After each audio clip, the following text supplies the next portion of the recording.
तो hello everyone, कैसे हैं आप लोग। आशा करता हूँ कि आप लोग अच्छे होंगे। कंसेप्ट क्लासेस में आपका स्वागत है। मेरा नाम सीपी सर है और कक्षा 10th का ये फिजिक्स चैप्टर 6 है, ऊर्जा के स्रोत। इसमें बिहार बोर्ड परीक्षा आधारित वस्तुनिष्ठ प्रश्न है। इसमें कुल 25 प्रश्न है और ये सेट 1 है। तो हम लोग इसमें सेट 1 बात करते हैं। अगर सेट 2 की आवश्यकता पड़ेगा तो सेट 2 भी हम ला देंगे, आप अगर कमेंट में कहते हैं तो। देखिए, इसमें देखिए क्या क्या जानकारी दी गई है बता दें। इसमें प्रत्येक प्रश्न के 4 विकल्प है। कितने विकल्प हैं? 4। सही उत्तर के साथ फैक्ट भी दिया गया है। सही उत्तर के साथ क्या दिया गया है? फैक्ट, जो कि आप नोट डाउन कर सकते हैं। क्या कर सकते हैं? Note down. यानी नोट डाउन का मतलब है कि जो आपको समझ में नहीं आए उसको आप एक कॉपी में या अलग से आप उतार सकते हैं और याद करने के लिए। अब बात करते हैं क्वेश्चन नंबर 1। इसमें साथ में मैंने आंसर भी मेंशन कर दिया है। आप क्या कर सकते हैं, आप हमारे टेलीग्राम से पीडीएफ जो है डाउनलोड कर सकते हैं, जिससे आपको सहूलियत होगा पढ़ने में। चलिए हम लोग बात करते हैं क्वेश्चन नंबर 1 से। ऊर्जा का सबसे प्रमुख प्राकृतिक स्रोत कौन है? तो प्राकृतिक स्रोत बात किया है, यानी नेचुरल, यानी प्राकृतिक स्रोत बताइए कौन सा है। इसमें देखिए, कोयला, ए नंबर, बी नंबर सूर्य, C number petroleum, D number प्राकृतिक गैस। तो इसमें आपका आंसर क्या हो जाएगा? बी हो जाएगा। सूर्य जो है ये जो है प्राकृतिक स्रोत है। क्या है? प्राकृतिक स्रोत। बाकी ये सब कोयला, पेट्रोलियम, प्राकृतिक गैस। तो जो ये ऊर्जा का जो है प्राकृतिक स्रोत की बात करें तो ये क्या हो जाएगा? सूर्य हो जाएगा। की फैक्ट के रूप में भी दिया है, यहाँ पर देख सकते हैं। पृथ्वी पर अधिकांश ऊर्जा प्रत्यक्ष या अप्रत्यक्ष रूप से सूर्य से ही प्राप्त होती है। इसको आपको याद रखना है। 2 नंबर क्वेश्चन की बात करते हैं। निम्नलिखित में कौन ऊर्जा का नवीकरणीय स्रोत है? तो ऊर्जा देखिए, एक होता है अनवीकरणीय, एक क्या होता है? एक होता है नवीकरणीय। इसको आपको याद रखना है। तो नवीकरणीय ऊर्जा का स्रोत क्या हो गया आपका? सौर ऊर्जा हो गया, जिसको हम दोबारा यूज कर सकते हैं, यानी पुनः प्राप्त कर सकते हैं। नवीकरणीय ऊर्जा स्रोत जो है प्राकृतिक द्वारा लगातार पुनः उपलब्ध होते रहते हैं। तो इसको आपको याद रखना है। 3 नंबर क्वेश्चन बात करते हैं। जीवाश्म ईंधन का उदाहरण कौन सा है? बताइए। जीवाश्म ईंधन का इसमें क्या हो जाएगा? कोयला हो जाएगा। कोयला, पेट्रोलियम, प्राकृतिक गैस, ये सब तीनों क्या हैं? जीवाश्म ईंधन है। आपको याद रखना है। आगे बात करते हैं। देखिए आगे क्वेश्चन देखिए, 4 नंबर क्वेश्चन क्या दिया है? एक अच्छे ऊर्जा स्रोत के कौन सा गुण होना चाहिए? बताइए। इसका आंसर, एक अच्छे ऊर्जा स्रोत का कौन सा गुण होना चाहिए? देखिए, जो अधिक धुआं उत्पन्न करे, कम ऊष्मा उत्पन्न करे, प्रति इकाई ऊर्जा दे, बहुत महंगा हो। बताइए। तो इसमें आंसर इससे में क्या हो जाएगा? जो प्रति इकाई अधिक ऊर्जा दे, सी नंबर इसका आंसर हो जाएगा। तो आपको याद रखना, इसका क्या हो जाएगा? सी हो जाएगा। देखिए, अच्छा ईंधन जो होता है, अच्छा ईंधन अधिक ऊर्जा देने वाला होता है, सस्ता और कम प्रदूषित होना चाहिए, उसी को अच्छा ईंधन माना जाता है, उसको गुड फ्यूल माना जाता है। तो उसको याद रखना है। 5 नंबर क्वेश्चन की बात करते हैं। ताप संयंत्रों मुख्यतः किसका उपयोग किया जाता है? तो ताप विद्युत संयंत्रों में किसका यूज किया जाएगा? तो कोयला का यूज किया जाएगा, क्योंकि हम लोग कोयला जलाकर क्या करते हैं? कोयला जलाकर देखिएगा, कोयला जलाकर क्या करते हैं? यहाँ पर पानी गर्म होता है, पानी गर्म होने के बाद इसमें से वाष्प बनता है और वाष्प बनकर क्या होता है? बिजली उत्पन्न किया जाता है। इसी को कहा जाता है ताप विद्युत संयंत्र। इसको क्या कहा जाता है? ताप विद्युत संयंत्र। इसको याद रखना है। आगे बात करते हैं 6 नंबर क्वेश्चन। देखिए, 6 नंबर क्वेश्चन है, जल विद्युत उत्पादन में किस ऊर्जा का उपयोग किया जाता है?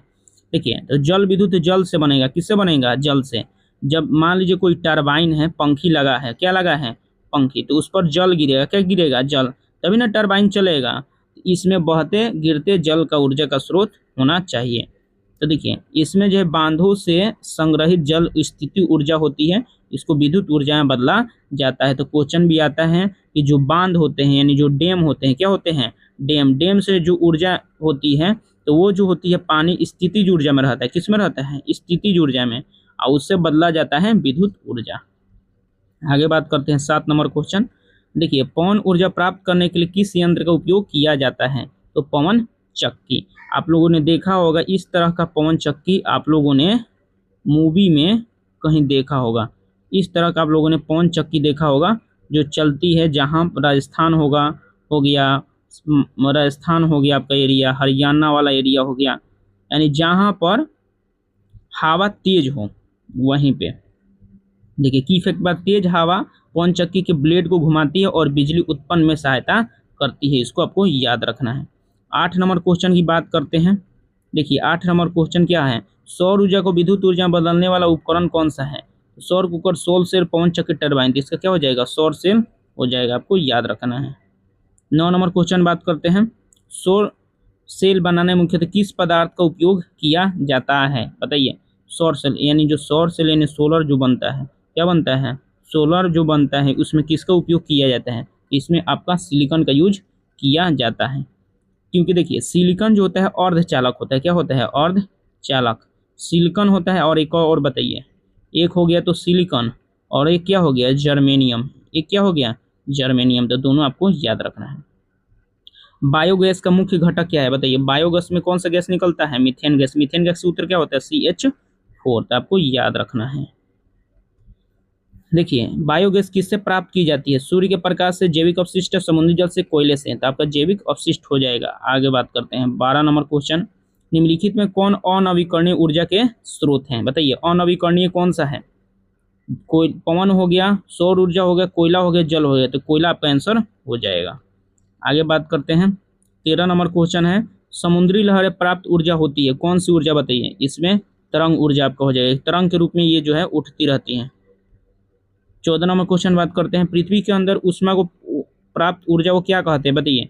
इसको क्या कहते हैं? भूतापीय ऊर्जा कहते हैं। यानी जो भूमि है उसके अंदर जो ऊर्जा होती है, समझ में आ रहा ना, जो गर्मी होती है तो उसको क्या कहेंगे? भूतापीय। उसको क्या कहेंगे? भूतापीय। आपको याद रखना है। क्वेश्चन आगे बात करते हैं। देखिए आगे को, परमाणु ऊर्जा प्राप्त करने के लिए किसका उपयोग किया जाता है? बताइए। यूरेनियम का। जो परमाणु ऊर्जा जो है, समझ में आ रहा ना, परमाणु ऊर्जा जो प्राप्त किया जाता है, किससे प्राप्त किया जाता है? यूरेनियम से। आपको याद रखना है। परमाणु ऊर्जा केंद्रों में यूरेनियम जैसे परमाणु ईंधन का उपयोग किया जाता है। ज्वार भाटा। देखिए आगे क्वेश्चन 16 नंबर, ज्वार भाटा किसके कारण उत्पन्न होता है? चंद्रमा और सूर्य के गुरुत्वाकर्षण के कारण। आपको याद रखना है। 17 नंबर क्वेश्चन की बात करते हैं, निम्नलिखित में कौन प्रदूषण रहित ऊर्जा का स्रोत है? कोयला, डीजल, सौर ऊर्जा, पेट्रोलियम। तो इसमें क्या हो जाएगा? सौर ऊर्जा हो जाएगा। सौर ऊर्जा से कोई भी प्रदूषण नहीं होता है। 18 नंबर क्वेश्चन बात करते हैं, ऊर्जा का वो स्रोत जो प्रकृति में सीमित मात्रा में उपलब्ध होता है कहलाता है? बताइए। तो क्या हो जाएगा? अनवीकरणीय स्रोत। एक बार खत्म होने पर हम लोग उसका पुनः यूज नहीं कर सकते हैं, उसको अनवीकरणीय ऊर्जा कहते हैं। 19 नंबर बात करते हैं, सौर कुकर में भोजन पकाने की किस ऊर्जा का उपयोग किया जाता है? बताइए। सौर ऊर्जा का। तो इसमें क्या होता है? इसमें सौर कुकर में प्रकाश तो एक बार आ जाता है लेकिन प्रकाश बाहर फिर दोबारा नहीं जाता है, इसलिए भोजन आसानी से पक जाता है। 20 नंबर क्वेश्चन की बात करते हैं, निम्न में से किस ऊर्जा का स्रोत वायु प्रदूषण अधिक होता है? किससे होता है? तो आपका कोयला से होता है ज़्यादा वायु प्रदूषण। ऊर्जा तो मिलती है लेकिन वायु प्रदूषण ज़्यादा होता है। पवन ऊर्जा का उपयोग करने के लिए हवा गति कैसी होनी चाहिए? बताइए। यानी कहने का मतलब है कि जो पंखी है उसको किस तरह घूमना चाहिए? धीमे घूमना चाहिए कि तेज घूमना चाहिए कि अधिक, यानी गति क्या होनी चाहिए? बताइए। तो बहुत ही पर्याप्त तेज होना चाहिए, यानी जितना में बिजली उत्पन्न हो जाए। ऊर्जा स्रोत भविष्य के लिए अधिक उपयोगी माना जाता है। बताइए कौन सा? नवीकरणीय ऊर्जा। इसको याद रखिएगा। इसीलिए हम लोग को ऊर्जा, जो नवीकरणीय ऊर्जाएं हैं उसको अच्छा से यूज करना चाहिए, मतलब ज़्यादा दोहन नहीं करना चाहिए। देखिए किसी ईंधन के जलने से प्राप्त ऊष्मा किस पर निर्भर करती है? बताइए। किस पर निर्भर करेगा? यानी जो चीज़ हम लोग जलाएंगे, जो ईंधन जलाएंगे उसके उसी पर ना निर्भर करेगा। तो इसमें आंसर क्या हो जाएगा? ईंधन की मात्रा और गुणवत्ता। गुणवत्ता सबसे इम्पोर्टेंट है। देखिए निम्न में से कौन ऊर्जा का स्रोत सीधे सूर्य से संबंधित है? बताइए। पवन ऊर्जा, सौर ऊर्जा, ये और भी दोनों परमाणु ऊर्जा। तो पवन ऊर्जा और सौर ऊर्जा सीधे किससे संबंधित हैं? सूर्य से। इसको आपको याद रखना है। कुछ भी अगर डाउट हो तो कमेंट में आप पूछ सकते हैं। 25 नंबर क्वेश्चन बात करते हैं, लास्ट एट द लिस्ट।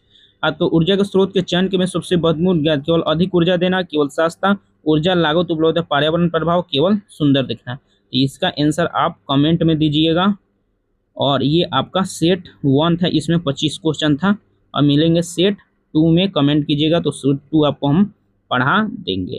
तो मिलते हैं नेक्स्ट वीडियो में, तब तक के लिए जय हिंद। वीडियो को लाइक कर दीजिएगा, सब्सक्राइब कर दीजिएगा। जय हिंद।